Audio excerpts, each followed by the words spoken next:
তো বন্ধুরা দেখো আজকে কিন্তু মানে বিগ যে বাহুবলী গ্লাসটা সেটা কিন্তু রেডি হয়েছে। আর এখন তো কত সব ব্লগাররা কিন্তু এখন ফটোশ্যুট করছে সেই বাহুবলী গ্লাস। এই দেখো সেই বাহুবলী গ্লাস 120 টাকা দামের ফটো তুলছে দেখো। আর দোকানের সামনে কিন্তু জাস্ট ক্রাউডটা এই যে এই পরিমাণ। এখন কিন্তু দুপুরবেলার টাইম দেখো চলে গেল কাস্টমারের কাছে। ঠান্ডা লেগে গেছে আর কাঁচের গ্লাসে ঢাললে না এটা আরো বেশি ঠান্ডা লাগে। দারুণ ব্যাপার দেখো কত লোক হচ্ছে।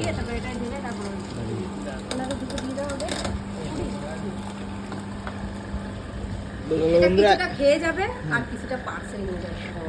ভালো দেখি তো যতটা খেতে পারবে খাবে, তাই না? যতটা খেতে পারবে খাবে আর বাকিটা এই পার্সেল। গ্লাস খেতে আসতে কিন্তু ওদের চাঁদপাড়া প্রীতম জুস হাউসে ভাইরাল ঢাকনা গ্লাস, ভাইরাল ঢাকনা গ্লাস। এটা তো প্রো ম্যাক্স। চলো ভিডিওটা আসলে এখানে শেয়ার করে দিও। ছোট গ্লাস পার্সেল। টাটা।